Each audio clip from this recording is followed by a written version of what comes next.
وعلى آل سيدنا محمد كما صليت على إبراهيم وعلى آل إبراهيم في العالمين إنك حميد مجيد.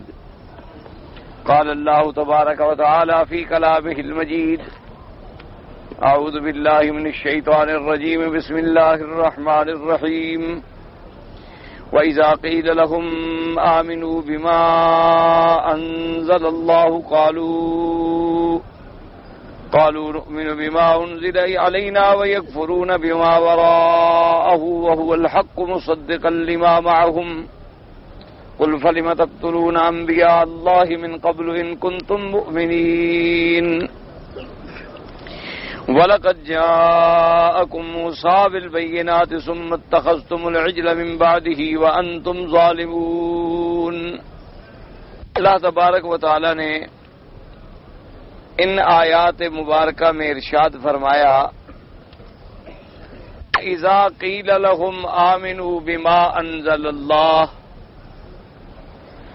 یعنی جب ان یہود و نصارہ اہل کتاب سے یہ کہا جاتا ہے ایمان لے آؤ اس پر جو اللہ تبارک و تعالی نے اتاری ہے کتاب محمد مصطفیٰ صلی اللہ علیہ وسلم پر، جواب میں یہ کہتے ہیں کہ قالوا نؤمن بما انزل علینا ویکفرون بما وراءہ. تو جواب میں یہ کہتی ہیں کہ ہم تو ایمان لائے اس پر جو کتاب اتاری گئی ہم پر، یعنی ہمارے پیغمبر پہ، اور وَيَكْفُرُونَ بِمَا وَرَاءَهُ، اور کفر کرتے ہیں اس کے بعد، یعنی اس کتاب کے علاوہ جو کتابیں ہم اس پر نعوذ باللہ انکار کرتے. اللہ نے فرمایا کہ حالانکہ وہ کتاب جس کا وہ انکار کر رہے ہیں مصدقا لما معہم، وہ تو تصدیق کرنے والی ہے اس کی جو ان کے پاس ہے، لیکن اس کے باوجود بھی وہ انکار کرتے ہیں. تو حکم ملا کہ اے میرے پیغمبر صلی اللہ علیہ وسلم آپ ان سے فرمائیں اور سوال کریں کہ قل فلم تقتلون انبیاء اللہ من قبل ان کنتم مؤمنین، تو پھر کیوں تم نے قتل کیا انبیاء کو اس سے پہلے اگر تھے تم ایمان لانے والے؟ کیوں قتل کرتے ہو انبیاء؟ اور اس کے بعد اللہ نے فرمایا کہ آپ ان سے بھی یہ بھی سوال کریں اور ان کو یہ بھی بتلائیں کہ وَلَقَدْ جَاءَكُم مُوسَىٰ بِالْبَيِّنَاتِ، کہ موسیٰ علیہ السلام آئے تمہارے پاس معجزات لے کر، کھلی نشانی لے کر. ثُمَّ اتَّخَذْتُمُ الْعِجْلَ مِن بَعْدِهِ، پھر پکڑا تم نے اس گوسالے کو خدا اس کے بعد. وَأَنتُمْ ظَالِمُونَ، ہو تم اپنے اوپر ظلم کرنے والے. تو اب ان آیات میں بھی بنو اسرائیل کے بارے میں، ان کے کساوت کے بارے میں، ان کی شقاوت کے بارے میں اللہ نے ارشاد فرمایا کہ جب ان کو ایمان کی طرف بلایا جاتا ہے، ان کو دعوت دی جاتی ہے کہ آمنو، ایمان لے آؤ جو اللہ نے کتاب اتاری ہے، جو اللہ نے قرآن اتارا ہے، تو کہتے ہیں کہ جی ہم تو بس صرف اسی کتاب پر ایمان لائیں گے جو ہم پہ اتری، ہم تو ماں سوائے تورات کے اور کسی کتاب پر ایمان نہیں لے آتے، چونکہ تورات ہمارے نبی موسیٰ علیہ السلام کو ملی، ہمارا ایمان بس صرف تورات پر ہے. تورات کے علاوہ اور جتنی کتابیں ہیں وہ یکفرون بما وراءہ، یعنی تورات کے علاوہ، حالانکہ اللہ پاک نے اس کے بعد انجیل بھی اتاری. حضرت سیدنا عیسیٰ علیہ السلام پر کتاب انجیل اتاری گئی، وہ اللہ کی کتاب، لیکن انہوں نے اس کا بھی انکار کیا اور اس کا بھی کفر کیا اور عیسیٰ علیہ السلام کا بھی انکار کیا، بلکہ انکار نہیں کیا، نعوذ باللہ عیسیٰ علیہ السلام پر تو تہمتیں لگائیں. عیسیٰ علیہ السلام پر تو ایسے ایسے غلیظ اور گندے اتہامات لگائے گئے کہ جو کسی ایک شریف انسان سے متوقع بھی نہیں ہو سکتا. اور نعوذ باللہ پھر عیسیٰ علیہ السلام کو قتل کرنے کی کوشش بھی کی. اللہ تبارک و تعالی نے ان کی حفاظت کی جبرائیل علیہ السلام کے ساتھ، ایدناہ بروح القدس، اللہ نے ان کی تائید فرمائی کہ جبریل علیہ السلام ان کی حفاظت پہ مامور ہو گئے، اور حتیٰ کہ اللہ کے حکم سے انہیں زندہ آسمانوں پہ اٹھا لیا. تو اللہ تبارک و تعالیٰ نے ارشاد فرمایا کہ میرے پاک پیغمبر آپ ان سے سوال کریں کہ اگر واقعی تم تورات پہ ایمان لاتے ہو اور تمہیں یہ دعویٰ ہے کہ ہم اسی کتاب پہ ایمان لائیں گے جو ہمارے پیغمبر پہ اتری ہے، تو چلو یہ بات بتاؤ، اس سے پہلے پھر تم نے انبیاء کو کیوں قتل کیا؟ تورات پر ایمان لانے کے تم اگر بڑے پابند ہو تو کیا تورات میں نعوذ باللہ یہ بات لکھی ہوئی ہے کہ انبیاء علیہ السلام کو قتل کرو؟ فَلِمَ تَقْتُلُونَ انبیاء اللہ، اور پھر ایک نبی نہیں، دو نبی نہیں، اللہ کے انبیاء۔ ایسا کے بعد روایات سے پتہ چلتا ہے کہ انہوں نے 70 انبیاء کو قتل کیا، شہید کیا۔ ایک نبی کا قتل کرنا ساری دنیا کی ہلاکت سے زیادہ ہے، چاہے جائے کہ 70 پیغمبروں کو نعوذ باللہ شہید کر دیا جائے۔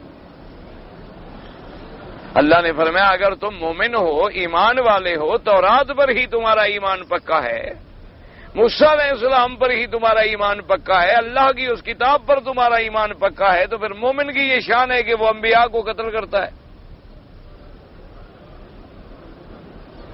اور اس کے بعد چلو تم یہ دعویٰ کرتے ہو کہ جی ہم اور کسی نبی کو نہیں مانتے، ہم اور کسی کتاب کو نہیں مانتے، ہم تو صرف کتاب مانیں گے تورات، اور نبی مانیں گے حضرت موسیٰ علیہ السلام، اس کے علاوہ ہم عیسیٰ علیہ السلام کو بھی نہیں مانتے اور حضرت محمد مصطفیٰ صلی اللہ علیہ وسلم کو بھی نہیں مانتے۔ تو اللہ نے فرمایا چلو یہ بات بھی اگر اس میں بھی تم جھوٹ بول رہے ہو، وَلَقَدْ جَاءَهُم مُوسَىٰ بِالْبَيِّنَاتِ، موسیٰ علیہ السلام کھلی نشانیاں لے کے آئے، معجزات لے کے آئے، عصا لے کے آئے، ید بیضا لے کے آئے، اللہ نے ان کو بڑی بڑی عظیم معجزات اور نشانیاں عطا فرمائیں، لیکن ان معجزات کو دیکھنے کے بعد بھی تو تم نے ایک بچڑے کی عبادت شروع کر دی، ثم اتخذتم العجل من بعدہ۔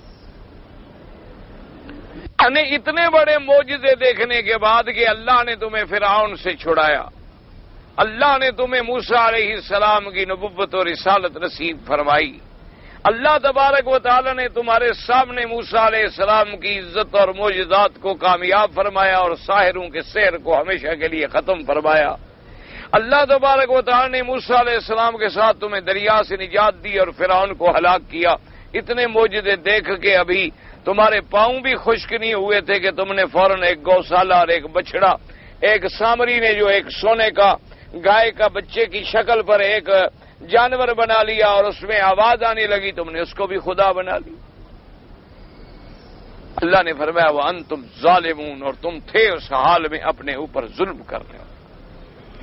اور یہ بات یاد رکھو کہ ان کو مخاطب ایسے کیا جاتا ہے کہ جیسے انہوں نے یہ کیا ہو، حالانکہ جو قرآن میں آیات اتری ہیں اور میرے مدنی سرکار صلی اللہ علیہ وسلم کے سامنے جو لوگ رہتے تھے انہوں نے تو گوشالے کی عبادت نہیں کی تھی، اور نہ ان کے پاس موسیٰ علیہ السلام آئے تھے، نہ انہوں نے موسیٰ علیہ السلام کو دیکھا تھا، نہ موسیٰ علیہ السلام کے معجزات دیکھے تھے۔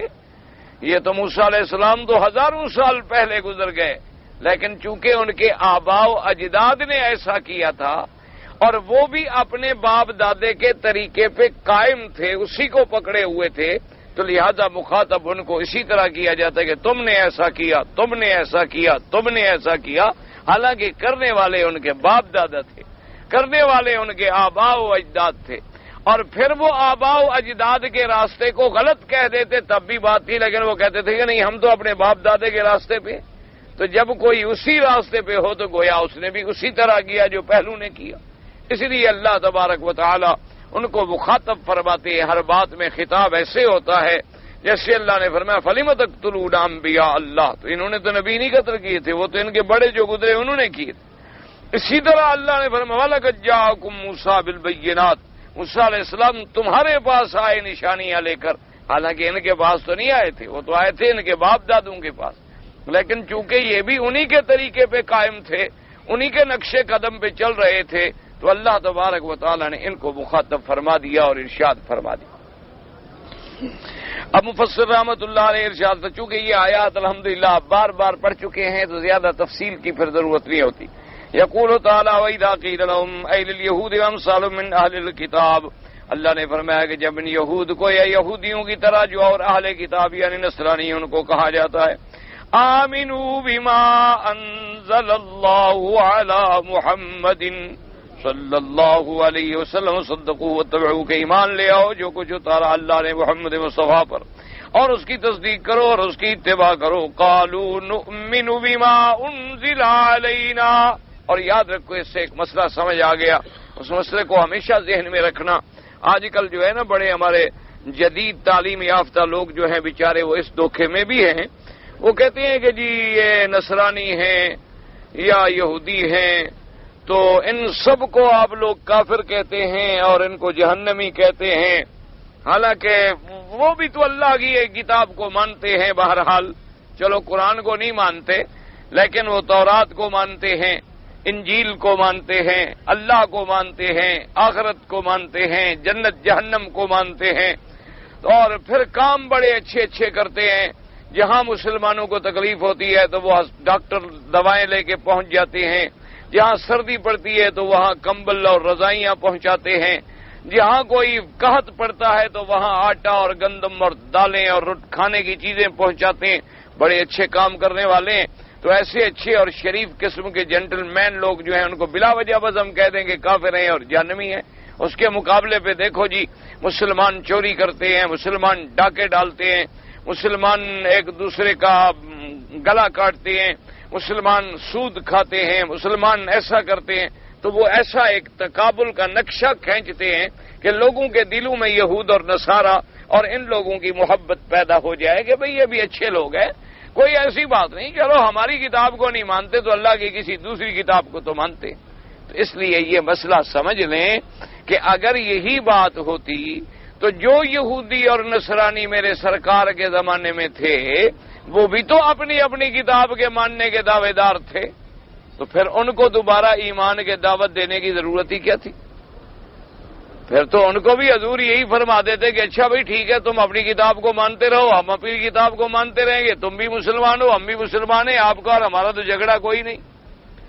یاد رکھو ایک بات کہ جب پہلی شریعت ختم ہو جائے اور پہلی کتاب کو منسوخ کر دیا جائے تو یہ ایک عقل کا اندھا آدمی بھی جانتا ہے کہ آج اگر کسی ملک میں کسی انسانوں کا بنایا ہوا دستور جو ہے اس کے کسی شک کو منسوخ کر دیا جائے تو کوئی آدمی یہ حوالہ نہیں دے سکتا کہ 10 سال پہلے یہ قانون موجود تھا، تو کورٹ کہے گی بھی موجود تھا لیکن اب تو موجود نہیں ہے نا، ختم ہو گیا۔ یہ کون سی بات ہے کہ وہ 10 سال پہلے موجود تھا؟ 10 سال پہلے موجود تھا تو وہ نافذ العمل تھا، واجب العمل تھا، واجب الاتباع تھا، لیکن جب اس شک کو ختم کر دیا گیا، منسوخ کر دیا گیا، کینسل کر دیا گیا، اس کے بعد ایک نئی چیز لے آئی گئی تو اب کوئی سابقہ قانون کا حوالہ دے تو ایک جاہل آدمی کا کام۔ اس لیے ہمیشہ یاد رکھیں کہ جب عیسیٰ علیہ السلام آئے تو پہلی شریعت منسوخ ہو۔ اب جو آدمی موسیٰ علیہ السلام پر ایمان لائے اور عیسیٰ علیہ السلام پر ایمان نہ لے آئے تو وہ کافر کہلائے گا۔ اسی طرح جب عیسیٰ علیہ السلام کے بعد میرے آقا خاتم الانبیاء حبیب کبریا حضرت محمد الرسول اللہ صلی اللہ علیہ وسلم تشریف لے آئے، اب ساری شریعتیں ختم، تمام ادیان ختم، لیظہرہ علی الدین کلہ، اللہ نے آپ کے دین کو تمام ادیان پہ غالب کر دیا۔ اب حضور کے زمانے میں کوئی آدمی موسیٰ علیہ السلام کا کلمہ پڑھے یا عیسیٰ علیہ السلام کا کلمہ پڑھے یا وہ یہ دعویٰ کرے کہ میں تورات پہ عمل کرتا ہوں یا انجیل پہ عمل کرتا ہوں تو وہ کافر کہلائے گا، کیونکہ اس نے حضور پاک کا کلمہ نہیں پڑھا اور حضور پاک پر جو اللہ نے کتاب اتاری ہے اس پر وہ ایمان نہیں لے آیا۔ اور ایک بات یہ بھی یاد رکھ لیں کہ ایک نبی کا انکار کرو یا 1,24,000 نبی کا انکار کرو، بات برابر۔ یعنی آپ قبلے کا انکار کریں یا ساری دنیا کی مسجدیں جو قبلے کی طرف ہیں ان کا انکار کریں تو بات تو ایک ہی ہے، کیونکہ تمام مساجد جو ہیں ان کا اصل، ان کا مرکز، ان کا منبع، ان کا قبلہ کیا ہے؟ اللہ کا کعبہ۔ تو اب جب آپ نے اس کا انکار کیا تو گویا سب کا انکار کر، تو جب سب سے افضل، سب سے اعلی خاتم الانبیاء حبیب کبریا حضرت محمد الرسول اللہ صلی اللہ علیہ وسلم، جس کے لیے اللہ نے نبیوں سے وعدے لیے کہ جب میرے نبی کا زمانہ آئے تو مدد کرو۔ اللہ تو جانتے تھے کہ میرے نبی ان کے بعد آئیں گے، تو پھر ان سے وعدہ لینے کی کیا ضرورت تھی؟ اللہ تبارک و تعالیٰ نے جو نبیین سے میثاق لیا، اخذ اللہ میثاق النبیین لما آتیتکم من کتاب و حکمہ، تو ان سے اللہ کے تو علم میں تھا کہ سب سے آخر میں آنے والے ہیں حضرت محمد الرسول اللہ۔ تو مقصد یہ تھا کہ حضور کی عظمت واضح ہو جائے کہ جب ہم نبیوں سے یہ وعدہ لے رہے ہیں تو امت کا کیا مقام ہے۔ جب ہم نے ہر نبی سے یہ وعدہ لے لیا ہے کہ اگر تم کو زمانہ ملے میرے نبی محمد مصطفیٰ کا تو تم اتباع کس کی کرو گے؟ حضرت محمد الرسول اللہ کی۔ اسی لیے حضور صلی اللہ علیہ وسلم حضرت عمر پہ ناراض ہوئے جب وہ تورات کا مطالعہ کر رہے تھے۔ آپ جلال میں آ گئے، آپ غصے میں آ گئے، اور آپ نے فرمایا کہ حضرت عمر تمہیں پتہ ہے لو کان موسیٰ حیا لما وسعہ الا اتباعی، کہ اگر آج خود موسیٰ علیہ السلام بھی میرے زمانے میں زندہ موجود ہوتے تو وہ بھی میری اتباع کرتے اور تم قرآن کے ہوتے ہوئے تورات پڑھے۔ اگر خود موسیٰ نبی بھی موجود ہوتا تو میری اتباع کر۔ تو اس لیے ہمیشہ یہ بلا وجہ نئے لوگوں کا ایک فتنہ ہے، وہ لوگوں کے اذہان میں ایک فتنہ ڈالتا۔ اور دوسری بات یہ سمجھو کہ جتنے دنیا میں یہودی ہیں، نصرانی ہیں، مجوسی ہیں، پارسی ہیں، سکھ ہیں، ہندو ہیں، بدھ مت والے ہیں، یدھ مت والے ہیں، جتنے مذاہب باطلہ ہیں، ایک تو اس وجہ سے کافر ہیں کہ ان کا قرآن پر ایمان نہیں ہے اور حضرت محمد الرسول اللہ پر بھی ایمان نہیں ہے، لہذا ان کے کفر میں کوئی شبہ نہیں۔ جو اللہ کی توحید کا منکر ہے اس کے کفر میں کوئی شبہ نہیں۔ میرے مدنی سرکار کی رسالت و نبوت کا منکر ہے اس کے کفر میں کوئی شبہ نہیں۔ اللہ کے قرآن کی حقانیت اور صداقت کا منکر ہے اس کے کفر میں بھی کوئی شبہ نہیں۔ لیکن اس کے علاوہ وہ تو اپنے نبیوں کی کتاب کو بھی نہیں مانتے، باوجود اس کے کہ ان کے بعد جو تورات ہے اس کو بدل ڈالا، ان کے بعد جو انجیل ہے اس کو بدل ڈالا۔ انہوں نے اللہ کی توحید کے مقابلے پر تثلیث کا عقیدہ پیدا کیا۔ کسی نے عیسیٰ علیہ السلام کو خدا کا بیٹا بنا دیا، کسی نے عزیر علیہ السلام کو خدا کا بیٹا بنا دیا، کسی نے بی بی مریم کو اللہ کی بیوی بنا دیا، کسی نے کہا کہ ان تین میں کوئی ایک خدا ہے۔ بہرحال ان تین میں تو ہے، تین کے اندر ہے، لیکن ہے کون یہ ذرا ہمیں پتہ نہیں لگا۔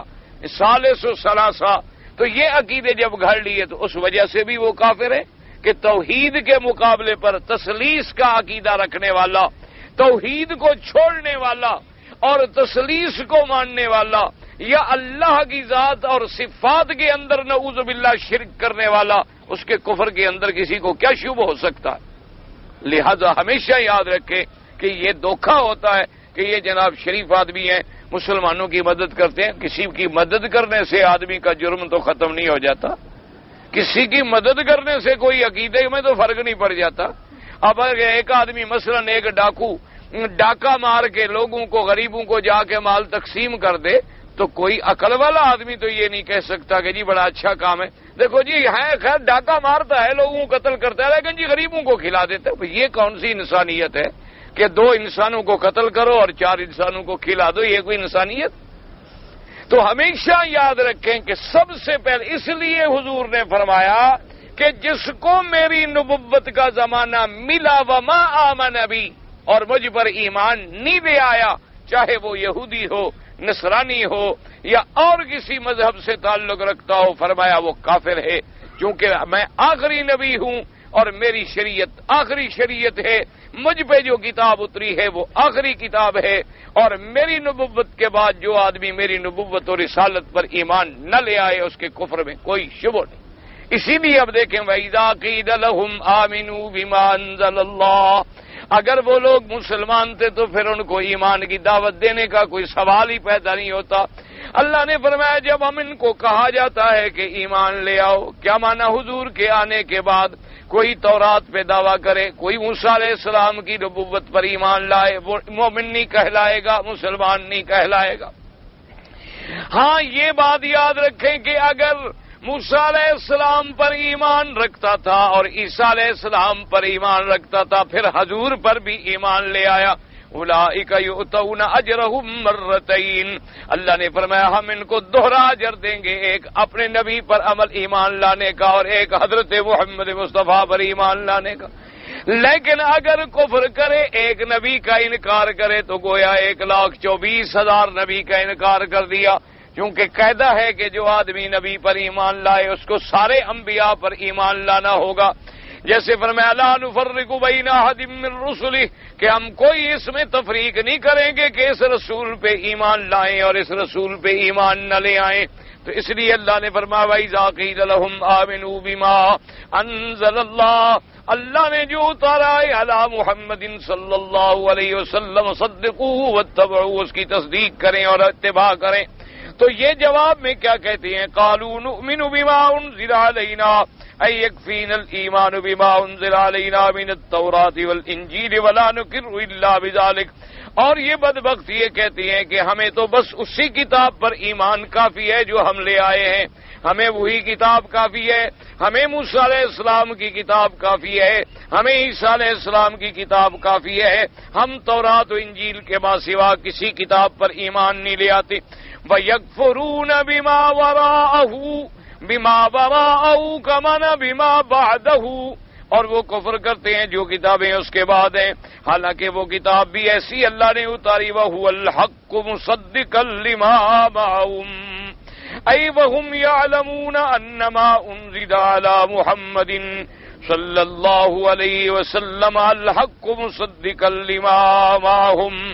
اللہ پاک نے فرمایا حالانکہ وہ یہ بات بھی جانتی ہیں، اس بات کا بھی ان کو علم ہے کہ جو کتاب ہم نے اپنے نبی حضرت محمد عربی صلی اللہ علیہ وسلم پر اتاری ہے وہ کتاب حق ہے، وہ کتاب صدق ہے، وہ کتاب عدل ہے، وہ اللہ کا کلام ہے، وہ سچا ہے، اور وہ کتاب ایسی ہے مصدقا لما معهم، تورات کی بھی تصدیق کرنے والی، انجیل کی بھی تصدیق کرنے والی، موسیٰ علیہ السلام کی رسالت کی بھی تصدیق کرنے والی، عیسیٰ علیہ السلام کی رسالت کی بھی تصدیق کرنے والی، لیکن یہ بدبخت جاننے کے باوجود بھی ایمان نہیں لے آتی۔ فرمایا مصدقا لما معهم، مصدقا یہ منصوب ہے تو نسب کس بات کی ہے؟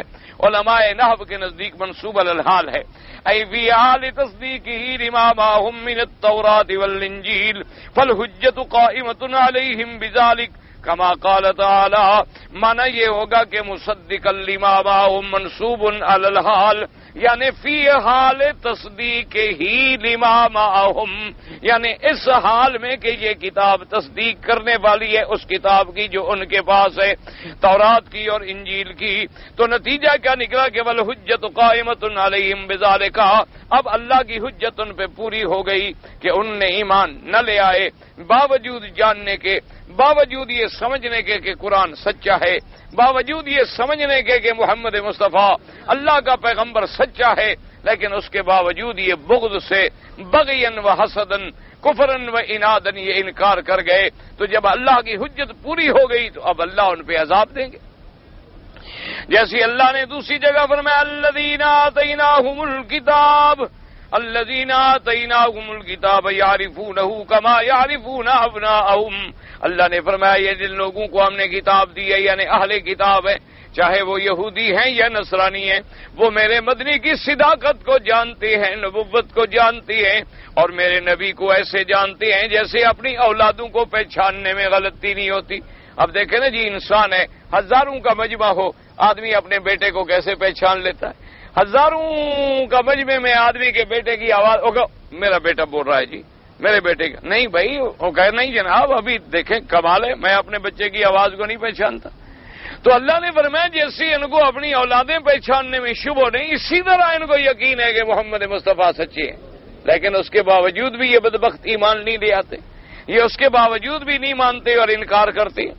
الذین آتیناہم الکتاب یعرفونہ کما یعرفون ابناءہم ثم قال تعالی فلم تقتلون انبیاء اللہ من قبل ان کنتم مؤمنین ای ان کنتم صادقین فی دعواکم الایمان بما انزل الیکم فلم قتلتم الانبیاء الذین جاؤوکم بتصدیق التوراۃ الذی بیدیکم ولکم بیعت بنسخها وانتم تعلمون صدقهم قتلتموهم بغیا وعنادا واستکبارا علی رسل اللہ فلستم تتبعون الا مجرد الاهواء والاراء والتشہی۔ اب اللہ تبارک و تعالی نے فرمایا کہ اے بدبختو یہ بتلاؤ، فلم قتل تقتلون انبیاء اللہ، اگر تم اپنے دعوے میں سچے ہو کہ ہم تورات پر ایمان رکھتے ہیں، موسیٰ علیہ السلام پر ایمان رکھتے ہیں، پھر تم نے نبیوں کو کیوں قتل کیا؟ حالانکہ وہ تمام پیغمبر ایسے تھے جو تورات پر عمل کرنے والے تھے۔ چلو قرآن نے آ کر تو تورات کو منسوخ کر دیا، لیکن ان انبیاء نے تو تورات کو منسوخ نہیں کیا، ان کی تو کتاب ہی تورات تھی، وہ بھی تورات بھی عمل کرتے تھے، تورات کے حکم پہ چلتے تھے، پھر تم نے ان کو کیوں قتل کر ڈالا؟ اگر تم ایمان والے ہو، تمہارا تورات پر ایمان ہے، تو جن لوگوں نے، جن انبیاء نے تورات کے حکم کے مطابق نبوت آ کے چلائی، تم نے ان کو کیوں قتل کیا ہے؟ پھر لہذا یہ پتہ چل گیا، یہ بات پکی ہو گئی، یہ حجت قائم ہو گئی کہ تم لوگ تورات کو نہیں مانتے، تم لوگ موسیٰ علیہ السلام کو نہیں مانتے، بلکہ تم اناد والے ہو، تکبر والے ہو، تم اپنی خواہشات، اپنی احوا، اپنے نفس کی تمنا کے پیچھے چلنے والے ہو۔ جو چیز تمہیں پسند آ گئی مان لی، جو چیز تمہیں پسند نہ آئی انکار کر دیا، لہذا تم اپنی خواہشات کے پیچھے چلنے والے ہو۔ اگر تم تورات کے پابند ہوتے، اگر تم موسیٰ علیہ السلام کی اتباع کرنے والے ہوتے، تو جتنے اللہ کے پیغمبر آئے تھے تم سب پر ایمان لے آتے، تم کسی کا انکار نہ کرتے۔ اور پھر موسیٰ علیہ السلام نے بھی حضور کے آنے کی خوشخبری دی، عیسیٰ علیہ السلام نے بھی حضور کے آنے کی خوشخبری دی، اور باقاعدہ اپنے اپنے زمانے میں اعلان کیا، وَمُبَشِّرًا بِرَسُولٍ يَأْتِي مِن بَعْدِ اسْمُهُ احمد، انہوں نے اعلان کیا کہ ہمارے بعد ایک رسول پیدا ہوں گے، ایک پیغمبر پیدا ہوں گے جن کا نام محمد مصطفیٰ احمد مجتبی ہوگا۔ اور باقاعدہ انہوں نے اعلان کیا کہ وہ نبی پیدا کہاں ہوں گے، مولدہ بمکہ ومہجرہ بالمدینہ، کہ مکے میں پیدا ہوں گے، مدینے کو ہجرت کریں گے۔ اور حضور کا جمال، حضور کے کمال، حضور کے صفات، صحابہ کے صفات، مومنین کے صفات، ساری چیزیں موجود تھیں، لیکن تم نے انکار کیا، کیوں؟ تکبر، استکبار اور اپنے نفس کی خواہش کے لیے تم نے انکار کیا۔ یہ نہیں ہے کہ تم تورات کو مانتے ہو اور موسیٰ علیہ السلام کو مانتے ہو۔ اس لیے فرماتی ہیں فَكُلَّمَا جَاءَكُمْ رَسُولٌ بِمَا لَا تَهْوَىٰ أَنفُسُكُمْ اسْتَكْبَرْتُمْ فَفَرِيقًا كَذَّبْتُمْ وَفَرِيقًا تَقْتُلُونَ۔ اللہ نے فرمایا جب بھی کوئی رسول تمہارے پاس کوئی حکم لے کے آیا جو تمہاری خواہشوں کے مطابق نہیں تھا، تمہارے نفس کے خواہش کے تمنا کے مطابق نہیں تھا، تم تکبر کر کے اکڑ گئے۔ اس کے بعد پھر تم نے کیا کیا؟ ایک فریق کو تم نے جھٹلایا اور ایک فریق کو تم ہو قتل کرنے والے۔ یعنی جو بھی پیغمبر حکم لے کے آیا اگر تمہاری خواہش کے مطابق ہے تم نے مان لیا۔ اللہ نے یہ سارے واقعات کیوں بیان فرمائے ہیں؟ یاد رکھو کہ اللہ ہمیں خواب غفلت سے جھنجھوڑتے ہیں کہ مسلمانوں کہیں تمہارا تو یہ حال نہیں ہو گیا جو بنو اسرائیل کا تھا، کہ تم بھی اللہ کا وہی حکم مانتے ہو جو تمہیں پسند ہے، اور اللہ تبارک و تعالیٰ کا وہ حکم جو تمہیں پسند نہیں ہے تم بھی نہیں مان۔ آج دیکھ لیں کتنے مسلمان ہیں ماشاءاللہ، بعض مسلمان کلمہ پڑھتے ہیں، حضور کو مانتے ہیں، حضور صلی اللہ علیہ وسلم سے محبت کے دعوے بھی کرتے ہیں، لیکن ان کا سارا کاروبار جو ہے بینکوں سے ہے، سود سے۔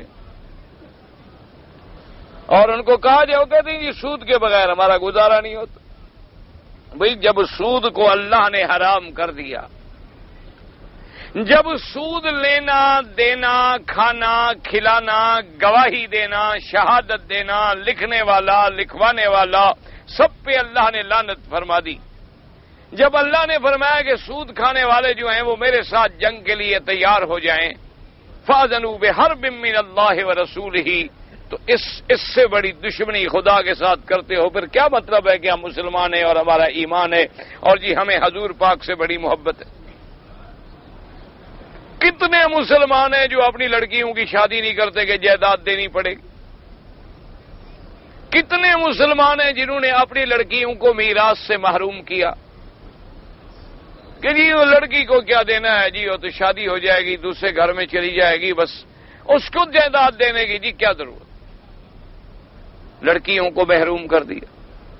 کتنے لوگ ہیں کہ جنہوں نے اسلام کے مطابق مثلا ان کی بہنیں، ان کی والدائیں بیوہ ہو گئیں، پھر اس کے بعد نکاح نہیں کی، کیوں؟ جی ہماری برادری میں عیب سمجھا جاتا ہے۔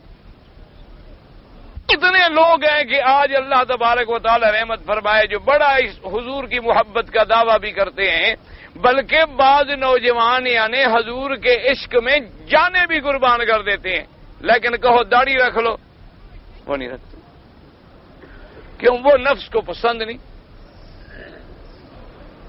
حالانکہ یعنی کوئی وقت آ جائے تو یہ نہیں کہ داڑھی منڈانے والے کوئی ہم سے کم محبت کرنے والے، یہ بیچارے جان دے دیتے ہیں حضور کے نام پہ، قرآن پہ، دین پہ، ایمان پہ، بڑی بڑی قربانیاں دی ہیں ان لوگوں نے، ان کا انکار نہیں، لیکن مقصد یہ ہے کہ بھی ایک داڑھی کا معمولی سی بات تھی، معمولی سی مسئلہ تھا، کوئی مشکل بھی نہیں تھی، لیکن چونکہ وہ ان کے دماغ میں ان کو اچھی نہیں لگتی، نہیں رکھتے۔ اسی طریقے میں آپ کوئی آدمی مثلا سوٹ پہنتا ہے، وہ بائیں ہاتھ سے کھاتا ہے، اس کو کہہ دو کہ جی چھوڑو حضرت یہ چھوٹے موٹے مسئلے ہیں، کون سی ایسی بات ہے اگر دائیں سے بھی کھا لیا یا بائیں پہ کھا لیا، ٹیبل پہ بیٹھ کے کھا لیا یا نیچے بیٹھ کے۔ بھئی حضور نے فرمایا جو آدمی بائیں سے کھاتا ہے، فرمایا کہ ان شیطان یاکل، کہ شیطان بائیں ہاتھ سے کھاتا ہے۔ ہم نے فرمایا کہ کلو اپنے دائیں ہاتھ سے کھایا کرو، بائیں ہاتھ سے کبھی نہ کھانا، چونکہ شیطان جو ہے وہ بائیں ہاتھ سے کھاتا ہے۔ اب اتنی معمولی بات، اس کو آپ معمولی بات سمجھتے ہیں کہ آدمی شیطان کے ساتھ مل جائے؟ تو اس لیے قرآن نے ہمیں جھنجھوڑا ہے کہ بنو اسرائیل بھی جو چیز ان کے دماغ کو اچھی لگتی تھی وہ مانتے تھے۔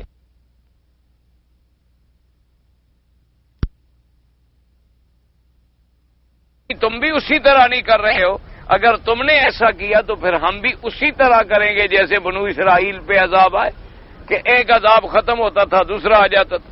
آپ نے قرآن میں نہیں پڑھا فَأَرْسَلْنَا عَلَيْهِمُ الطُّوفَانَ وَالْجَرَادَ وَالْقُمَّلَ وَالضَّفَادِعَ وَالدَّمَّ آيَاتٍ مُفَصَّلَاتٍ فَاسْتَكْبَرُوا وَكَانُوا قَوْمًا مُجْرِمِينَ۔ قبط پہ عذاب آتے رہے، پھر بنی اسرائیل پہ عذاب آئے، 6 لاکھ آدمی ایک ایک دن میں قتل ہوا، 70 ہزار آدمی بیماری وبائی بیماریوں سے ایک ایک دن میں مر گیا، 70 ہزار آدمی ایک رات میں بندر بن گئے، خنزیر بن گئے، کس قسم کے عذاب آئے۔ اور آج آپ دیکھ لو مسلمان کتنے مر رہے ہیں،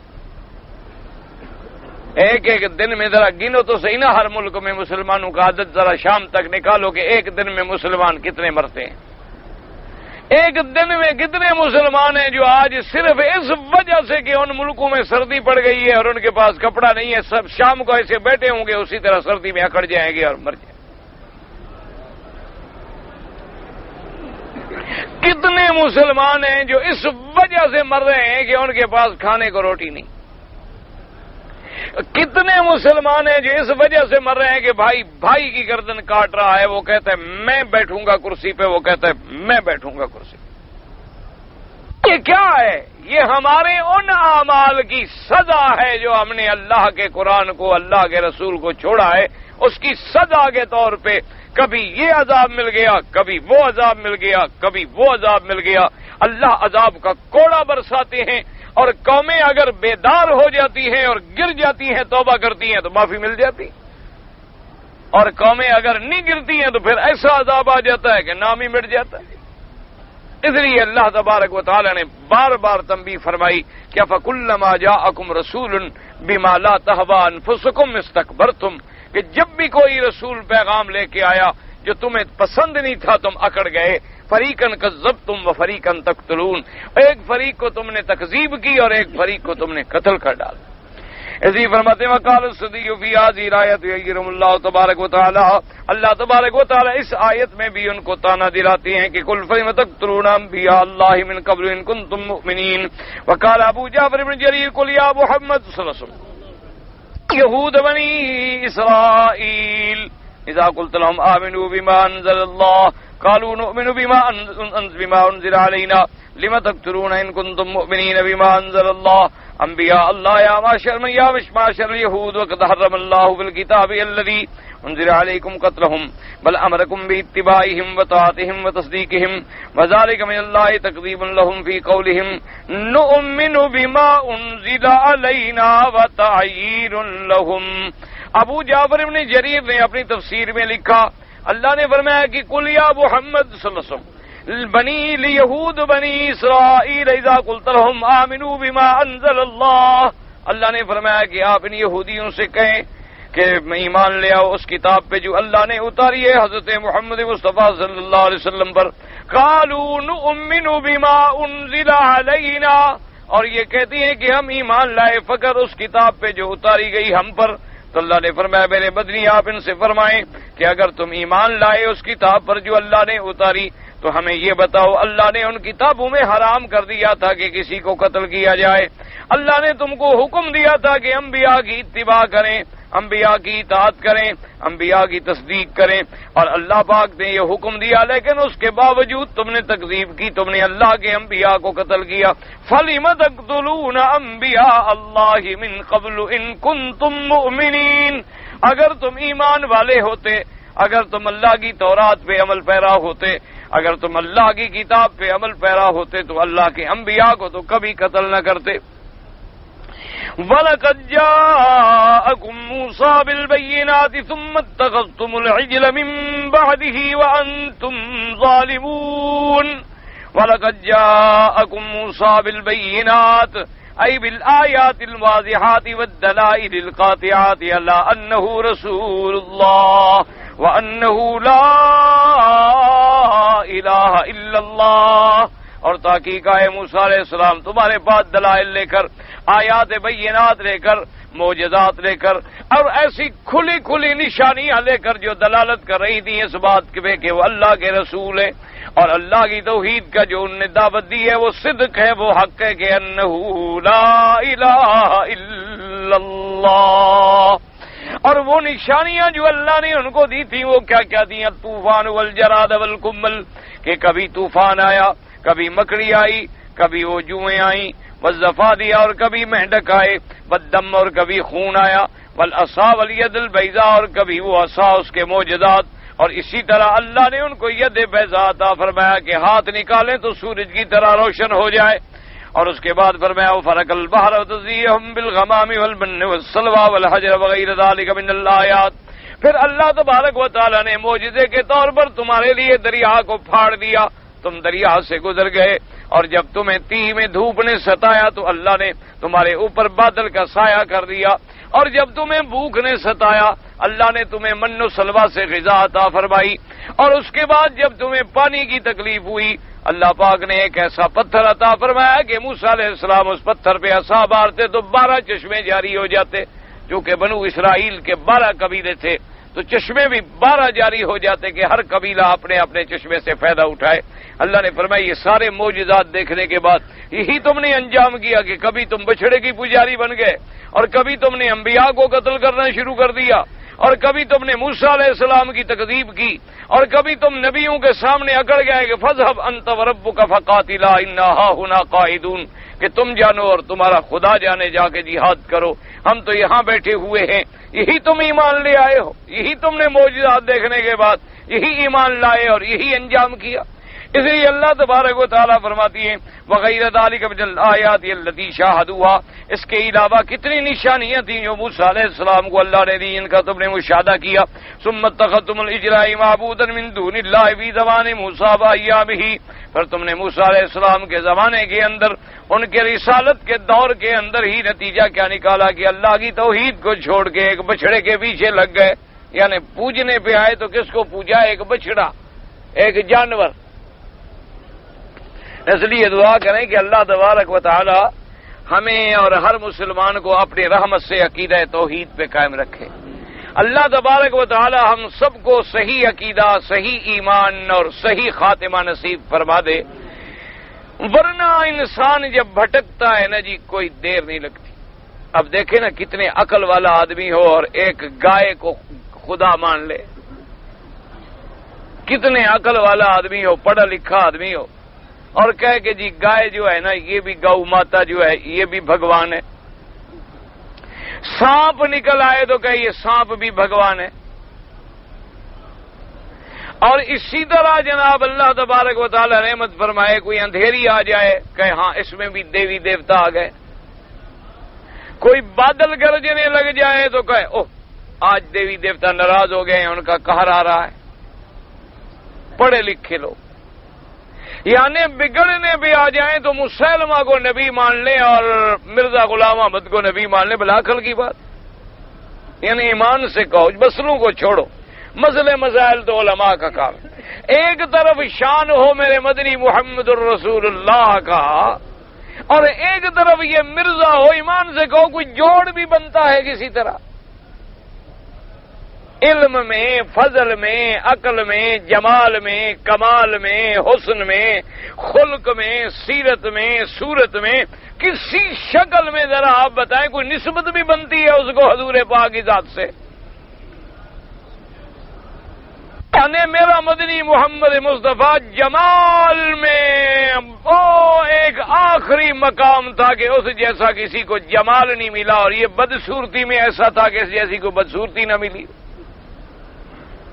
میرا مدنی خلق و حیا کا پیکر تھا، اور اس کا یہ عالم تھا جو محمدی بیگم کے قصے کتابوں میں لکھے ہوئے ہیں.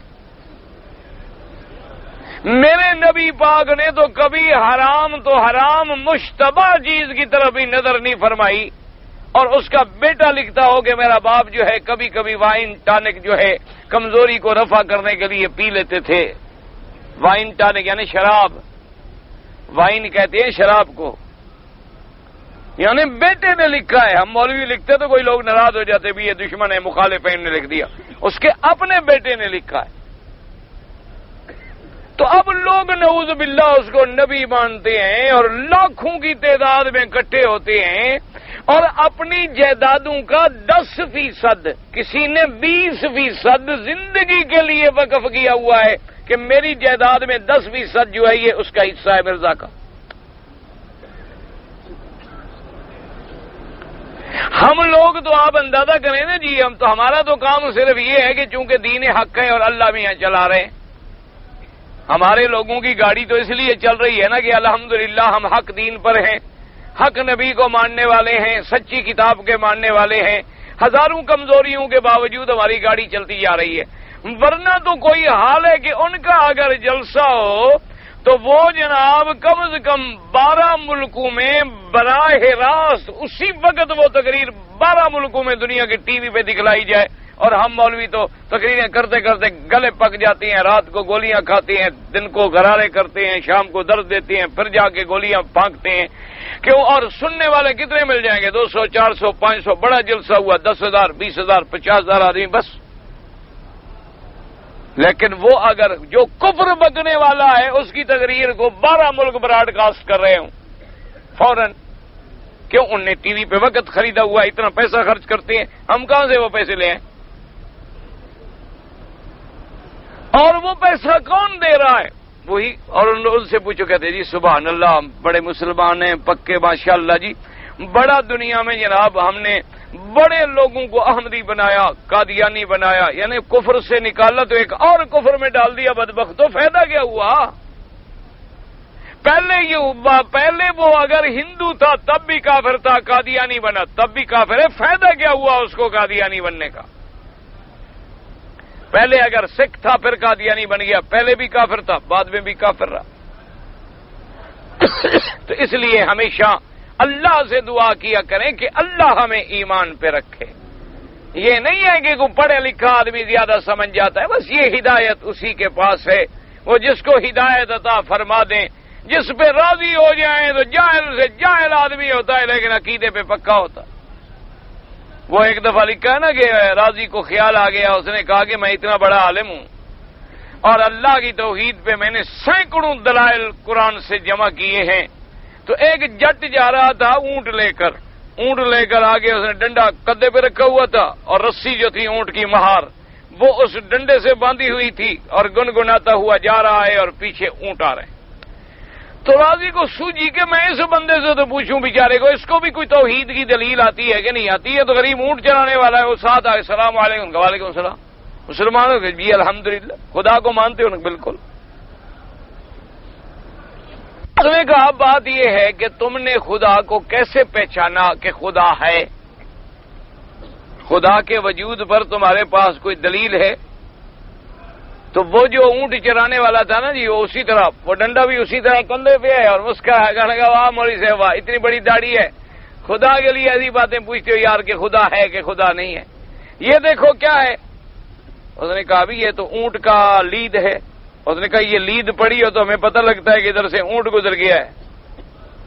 اور یہ کیا ہے؟ اس نے کہا یہ مینگنیاں ہیں۔ اس نے کہا کس کی مینگنی ہے؟ اس نے کہا بکری کی۔ مول صاحب اب خود ڈرے گئے تو بیچارہ جاہل کہیں ایسا ہی نہ ہو سیدھا ہو جائے، اس کا کیا کروں گا میں؟ تو اس نے کہا یہ بکری کی۔ اس نے کہا مینگنیاں دیکھ کے پتہ چل جاتا ہے بکری کی ہیں، لید دیکھ کے پتہ چل جاتا ہے اونٹ کی ہے، یہ سارا ملک دیکھ کے پتہ نہیں چلتا کہ اس کا بھی کوئی خدا ہے؟ بڑے آ گئے مولوی صاحب مسئلہ پوچھنے ہمارے سے۔ اس نے کہا یار یہ بات تو تمہاری بڑی ٹھیک ہے، بڑی اچھی بات کی تم نے۔ اچھا یہ بتاؤ یہ تمہیں کیسے پتہ چلا کہ خدا وحدہ لا شریک ہے؟ اس نے کہا بتا تو۔ اس نے ڈنڈا اٹھا کہا وہ بھی آؤ۔ مولوی صاحب آگے اور وہ پیچھے۔ عمر صاحب نے کہا خدا کے لیے مجھے یار معاف۔ نے کہا خدا پر دلیل مانگتے ہو؟ دلیل یہ ابھی سر پھاڑ دوں گا تمہارا۔ بس خدا پر آیا دلیل مانگنے کے لیے؟ تو امام راضی کہتے ہیں میں نے آ کے 2 رکعت نماز پڑھی، اللہ کی شکر کی۔ میں نے کہا اللہ میاں اس کا جو عقیدہ پکا ہے نا، ایسا تو پتہ نہیں میرا بھی نہیں ہو کہ جب خدا کو مان لیا ہے تو پھر دلیل مانگنے کا کیا مطلب ہے؟ کہ بندے ہو کر خالق کے لیے دلیل مانگتے ہو، عجیب آدمی ہو تو ایسے آدمی کا سر کیوں نہ پھاڑ دیا جائے؟ تو ڈنڈے سے بڑی دلیل کوئی نہیں۔ ڈنڈا تو جب لگتا ہے نا جی وہ خود اپنی دلیل ہوتا ہے نا، جب سر پھٹ جائے گا تو دلیل تو خود بخود سمجھ آ جائے گی۔ تو اس لیے جب اللہ راضی ہوتا ہے تو جاہل کو بھی دین سمجھا دیتا ہے، اور جب اللہ ناراض ہوتا ہے تو بڑے سے بڑے مولوی بہک جاتے ہیں، بڑے سے بڑے مولوی بک جاتے ہیں، بڑے سے بڑے مولوی ضلال میں آ جاتے ہیں۔ جو لوگ گمراہ ہوئے ہیں وہ کوئی چھوٹے مولوی تھے؟ ایسے بڑے بڑے لوگ گمراہ ہوئے اور راستے سے ہٹے ہیں کہ جن کے علم کو دیکھو تو معلوم ہوتا ہے کہ سورج چمک رہا، لیکن بھٹک گئے، راستے سے ہٹ گئے۔ اس لیے دعا کریں کہ اللہ ہمیں ہدایت پہ رکھے، اللہ تبارک و تعالی اپنی رحمت سے ہمارا خاتمہ ایمان پہ فرما دے۔ اس لیے فرماتی ہے کہ تم نے کتنے مشاہدات کیے ہیں، لیکن پھر تم نے ایک گائے کے بچڑے کو اور وہ بھی سونے کے بنے ہوئے کو خدا بنا لیا۔ من بعد ما ذهب عنكم الى الطور مناجات اللہ عز وجل، جب موسیٰ علیہ السلام مناجات کے لیے طور پہ گئے تو تم نے اس بچڑے کو خدا بنا لیا۔ کما قال تعالی واتخذ قوم موسیٰ من بعد من حلیہم عجلا جسدا له خوار، کہ اس نے ان کے زیوروں سے سونے چاندی کے زیوروں کو پگھلا کے ایک گائے کے بچڑے کی شکل بنائی اور اس سے آواز آتی تھی، تم نے کہا یہ خدا ہے، نعوذ باللہ۔ وانتم ظالمون اے بیاد السنی الذی صنعتموہ من عبادکم وانتم تعلمون انہ لا الہ الا اللہ۔ اللہ نے فرمایا جب تم نے بچڑا بنایا اور پھر بچڑے کی عبادت کی تو تم ظلم کرنے والے تھے اپنی جانوں پر، اور حالانکہ تم جانتے تھے کہ اللہ کی توحید، اللہ کی وحدانیت، اللہ کی الوہیت، اس کی ربوبیت میں کوئی شریک نہیں۔ قال تعالی ولما سکت فی ایدیہم ولو انہم قد ضلوا قالوا لئن لم یرحمنا ربنا ویغفر لنا لنکونن من الخاسرین۔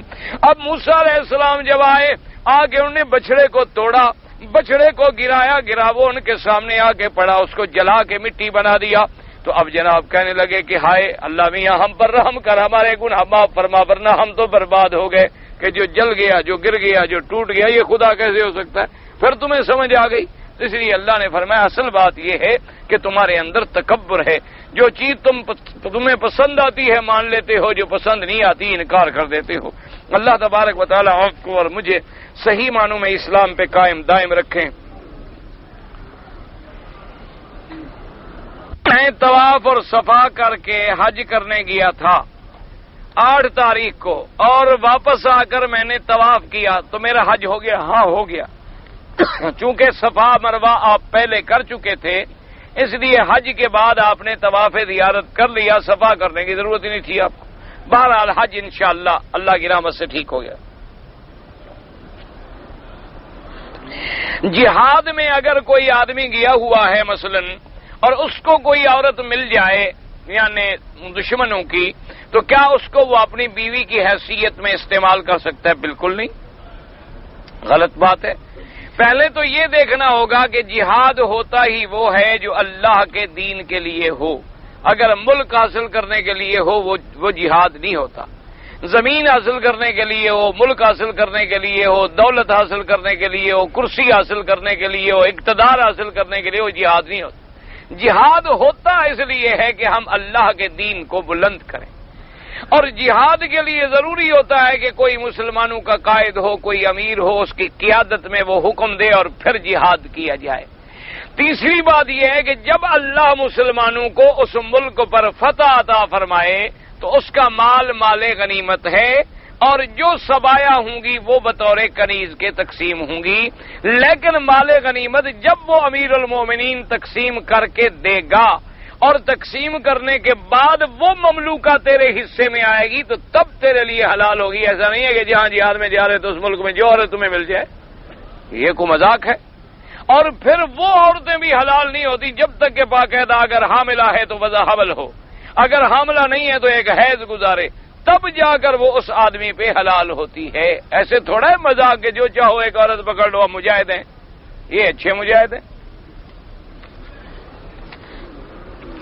ایک آدمی مثلا امام صاحب جو ہیں مثال کے طور پر رفع یدین کرتے ہیں، لیکن مقتدی نے رفع یدین نہیں کیا تو نماز ہو جائے گی؟ بالکل ہو جائے گی، کوئی بات نہیں ہے۔ تو اعلیٰ اولیٰ کی بات ہے، افضل کی اعلیٰ اولیٰ کی باتیں ہیں، یہ کوئی ایسی باتیں نہیں جس سے نعوذ باللہ نماز کسی کی نہ ہوتی ہو۔ الحمدللہ ثم الحمدللہ سب کی نمازیں ٹھیک ہیں۔ اسلام کے اندر چہرے کے پردے کے بارے میں کیا حکم ہے؟ بھائی گزارش یہ ہے کہ یہ تو قرآن کا لفظ ہے اور بڑا واضح ہے۔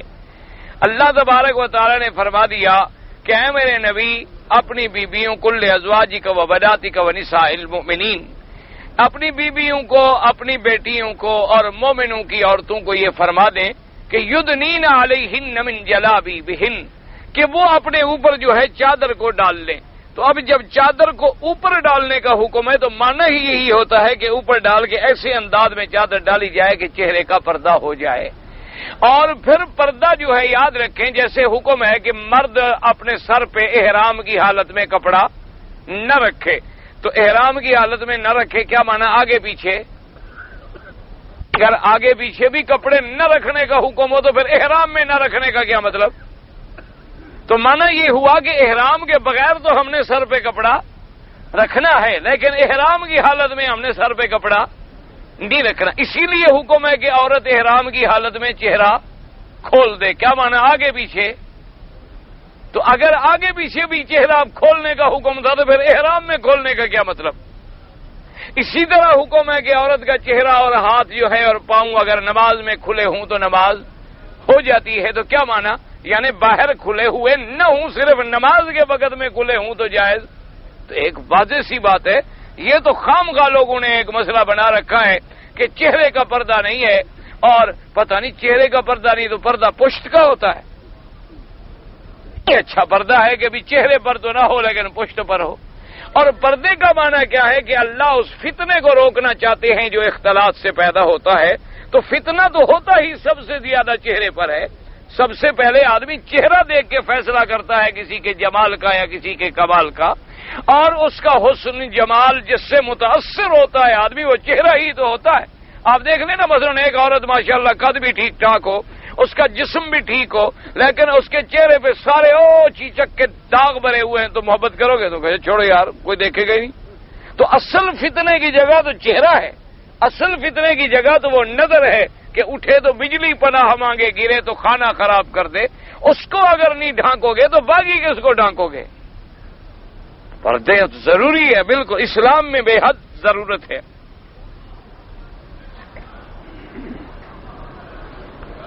کہتے ہیں جی اگر ایک مسلمان بیمار ہے اور وہ اس حالت میں ہے کہ اگر اسے بلڈ ٹرانسفر نہ کیا جائے یعنی خون نہ دیا جائے تو وہ مر جائے گا، اور کسی مسلمان کا خون نہیں مل رہا، کافر کا خون ملتا ہے، کوئی حرج نہیں، موت سے بچنے کے لیے تو جائز ہے۔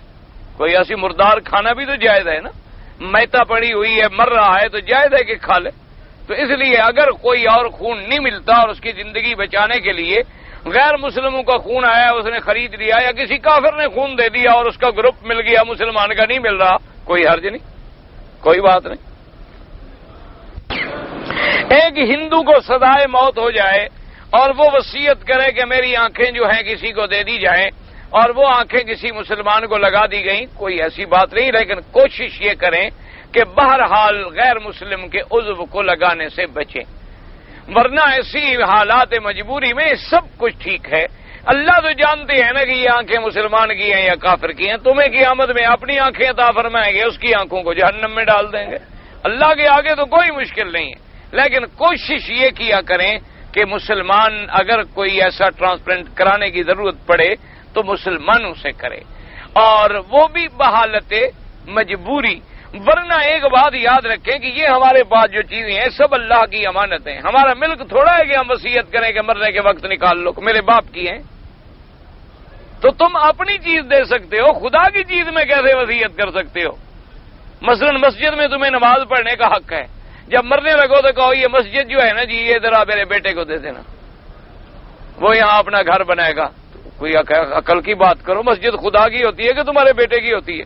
تو یہ تمام چیزیں جو ہیں اللہ نے ہمیں دی ہیں، ہم امانتاً استعمال کر رہے ہیں. ہمارا کوئی ملک تھوڑا ہے.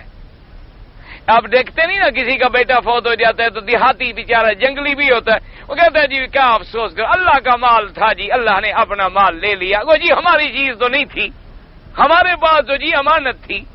تو جب امانت ہے تم کون ہو وصیت کرنے والے کہ میری آنکھیں نکال لو؟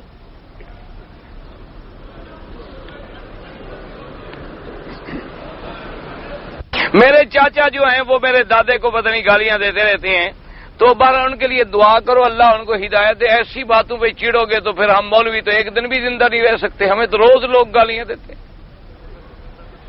ہمیں تو جناب اللہ تبارک و تعالیٰ مہربانی فرمائے نا، کیوں جہاں تقریر کرنے کے لیے جو بریلوی ہمیں گالی دے گا، شیعہ ہمیں گالی دے گا، قادیانی ہمیں گالی دے گا، مرزائی ہمیں گالی دے گا، ہر بے دین ہمیں گالی دے گا، آغا خانی ہمیں گالی دے گا، بوری ہمیں گالی دے گا. کوئی ایک فرقہ ہوتا ہے، ایک موحد مسلمان کہے گا اچھا جی مولوی صاحب نے اچھی تقریر کی. جتنے باطل فرقے ہیں وہ تو گالی دیں گے کہ یہ کہاں سے پھر عذاب بن کے ہمارے لیے نازل ہو گیا. تو ایسی باتوں پہ کوئی رنج شنج نہ کرو، دعا کرو اللہ ان کو ہدایت، اللہ ان کو ہدایت دے. کیوں تیرے لیے چاچا ہے ادھر دادا ہے، تم کیا کرو؟ تم صبر کرو اور دعا کرو. قرآن حدیث سے یہ بات ثابت ہے کہ اللہ تبارک و تعالی شب برات میں آسمان دنیا پہ، اللہ تو ہر رات آسمان دنیا پہ نزول جلال فرماتے ہیں، صرف شب برات تو نہیں، رات کے آخری حصے میں اللہ تبارک و تعالی آسمان دنیا پہ نزول فرماتے ہیں.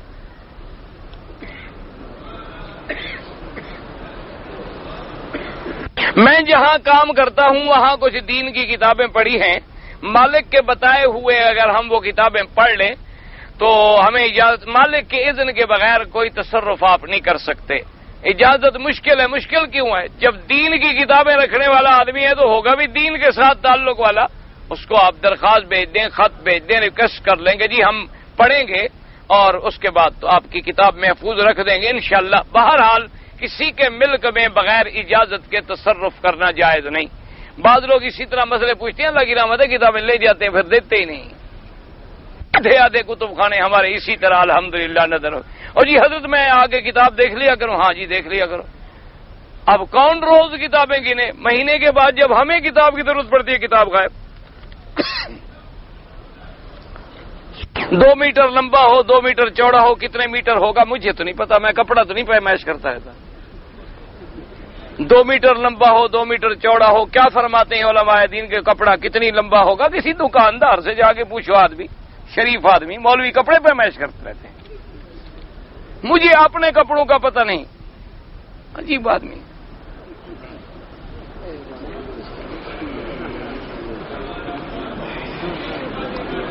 ہمارے ملک میں جب جنازہ پڑھاتے ہیں وارثوں سے اجازت لیتے ہیں، ٹھیک بات ہے.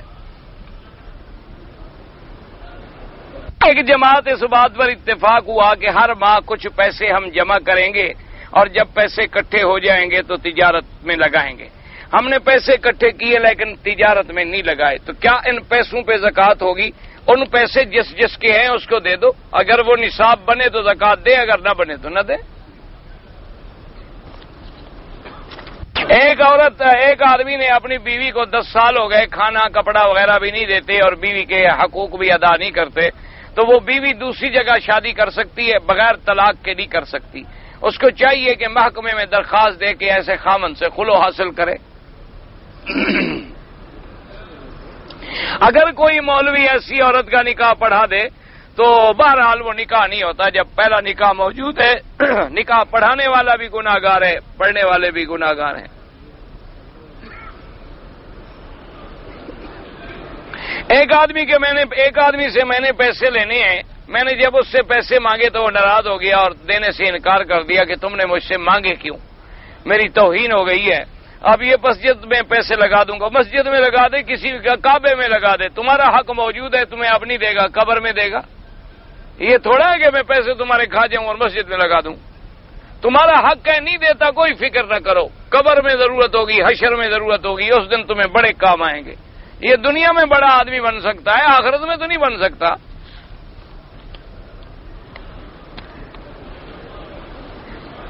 میرے بیٹے نے بی اے کیا ہے اور پولیس میں نوکری کرنا چاہتا ہے اور نوکری کے لیے 1 لاکھ روپے رشوت لیتے ہیں. تو ایسی نوکری پہ لعنت بھیجو. جو رشوت دے کے جائے گا تو انشاءاللہ 10 لاکھ وصول کرے گا. کیوں؟ آخر لاکھ دے کے جو جا رہا ہے غریب پاگل تو نہیں ہے. پہلے تو ویسے بھی پولیس کی نوکری پہ لعنت بھیجو. کوئی شریف نوکری تھوڑی ہے جس میں ہر وقت ظلم ہے, گالی ہے, ستم ہے, بکواس ہے, اور کیا ہوتا ہے. اگر کسی کو پتہ چلے کہ کسی کی عورت کے ساتھ کسی دوسرے مرد کے ناجائز تعلقات ہیں, وہ کیا کرے؟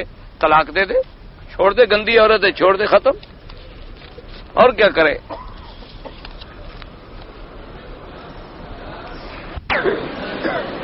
اگر ایک آدمی نے میاں بیوی سے مجامعت کی, اس کے بعد اس نے جا کے غسل کیا لیکن پیشاب نہیں کیا, تو غسل کرنے کے بعد جب اس نے پیشاب کیا تو اس کے بعد اگر قطرہ نکلے منی کا, تو اس لیے حکم ہے نا کہ پہلے پیشاب کرے, استنجا کرے. پیشاب نہ آ رہا ہو تو نچوڑ دے اور صاف کرے, ورنہ غسل صحیح نہیں ہوگا. اگر کوئی نماز پڑھنے کے لیے فجر کو آئے, نماز کھڑی ہو جائے تو نماز میں مل جائے, سنت بعد میں پڑھ لے.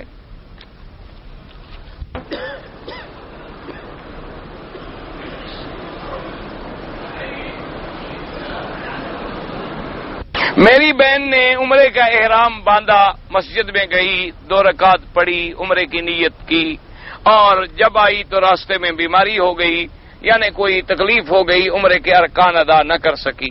بہرحال اگر اس نے عمرے کے ارکان ادا نہیں کیے اور احرام کھول دیا تو اب عمرہ بھی قضا کرے اور ایک بکری بطور دم بھی ادا کرے. واللہ تعالی اعلم وعلمہ اتم. اللہ